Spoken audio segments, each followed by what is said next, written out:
Day 15 ఈరోజు కొత్తగా establish అయిన బ్రాండ్స్ కానీ స్టార్టప్స్ కానీ ఎందుకు నార్మల్ మార్కెటింగ్ అంటే డిజిటల్ మార్కెటింగ్ని చూస్ చేసుకోవాలో 5 మేజర్ కీ పాయింట్స్ని ఎక్స్ప్లెయిన్ చేస్తాను.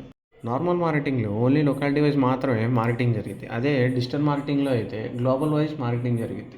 పాయింట్ నెంబర్ 2, నార్మల్ మార్కెటింగ్తో కంపేర్ చేస్తే డిజిటల్ మార్కెటింగ్ 20 టైమ్స్ స్మాలర్ బడ్జెట్తో కూడా చేయొచ్చు. పాయింట్ నెంబర్ 3, మీ యొక్క బ్రాండ్ లేదా మీ యొక్క స్టార్టప్ని ఎంతమంది రీచ్ అయ్యారు, ఎంతమంది చూశారు అనేది కూడా మీరు ట్రాక్ చేసుకోవచ్చు. నార్మల్ మార్కెటింగ్లో అలా కుదరదు.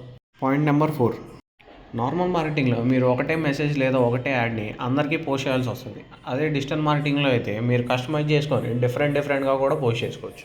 పాయింట్ నెంబర్ 5, నార్మల్ మార్కెటింగ్లో మీరు సెట్ ఆఫ్ ఆడియన్స్ అనే వాళ్ళని సెలెక్ట్ చేసుకోలేరు. డిజిటల్ మార్కెటింగ్లో సెట్ ఆఫ్ ఆడియన్స్ అనే వాళ్ళని కూడా సెలెక్ట్ చేసుకోవచ్చు.